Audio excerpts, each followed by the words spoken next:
শুনশান নীরবতা, ব্যস্ততা কিংবা তাড়া নেই কারো মধ্যেই। সময় কাটছে অলস আড্ডায়।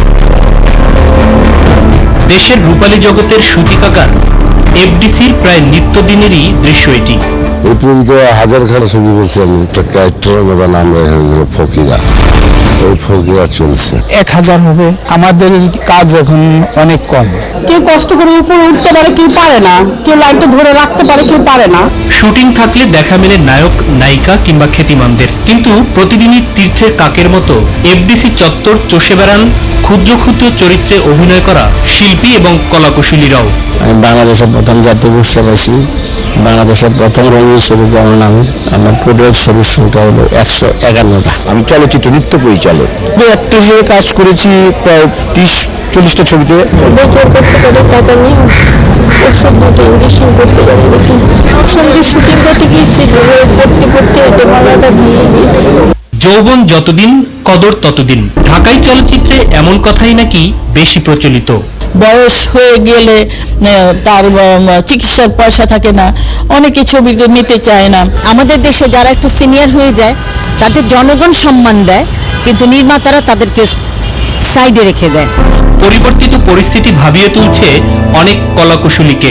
কাজ করে নেই জন্য কাজ করার মতো ছবিও হয় না, কাজ করার মতো লোকও পাই না যে কার লোক কাজ করবো। বয়ে গেছে সোনালী সময়, অসুস্থতায়ও অনেক সময় দেখা মেলে না সমসাময়িক কিংবা বর্তমান সময়ের শিল্পীদের। অনেকেই ভালো নেই, অসহায় অবস্থায় আছে। আমরা তাদেরকে ঠিক মতন খোঁজখবর রাখি না। প্রধানমন্ত্রী যথেষ্ট সাহায্য করেছে। প্রধানমন্ত্রীতে যারা টাকাটি নিচে, দে আর অল রিচ ম্যান। প্রকৃতিরা প্রধানমন্ত্রী যাওয়ার সুযোগ হচ্ছে না। বিশ্লেষকরা বলছেন সরকারের পাশাপাশি অগ্রণী ভূমিকা রাখতে হবে শিল্প সংশ্লিষ্টদের। শেষ বয়সে তারা একটা ফ্যাসিলিটি পাবে, এই ধরনের বিষয়গুলো সময় এসেছে ভাববার জন্য। প্রধানমন্ত্রীর দপ্তরের একটা সেলে কিন্তু কাজ করে এই নিয়ে। চলচ্চিত্র এগিয়ে নিতে কি ভাবছেন বর্তমান নেতৃত্ব, জানতে শিল্পী সমিতির সাধারণ সম্পাদক জায়েদ খানের মুখোমুখি। কথা বলবেন তিনি, তাই অপেক্ষা আমাদের চোখ টিমের। কেবলমাত্র দায়িত্বপূর্ণ পদে থাকার কারণেই তার জন্য অপেক্ষার সময়টাও ছিল উল্লেখ করার মতো। তবে বক্তব্য না নিয়েই অবশেষে প্রস্থান।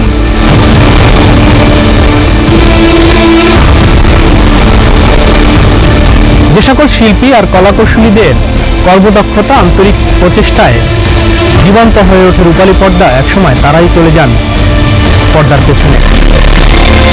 যে সকল শিল্পীর অভিনয়গুলো মুগ্ধ হয়ে দর্শক তাকে নিয়ে মেতে ওঠে, সেই শিল্পীরাই বার্ধক্যে এসে অনেকে অসহায় এবং বন্ধুবিহীন হয়ে পড়েন, যা কোনো অবস্থায় কাম্য নয়।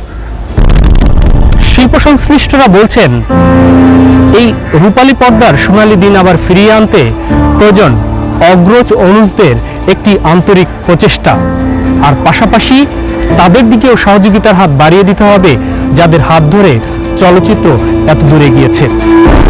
প্রিয় দর্শক, মাই টিভি আপনাদের টিভি, তাই আপনাদের কথাগুলো সবসময় আমাদের চোখ দিয়ে তুলে ধরছি আমি মাহবুব সৈকত। নাগরিক স্বার্থ সংশ্লিষ্ট যে কোনো বিষয় আপনিও জানাতে পারেন আমাদেরকে।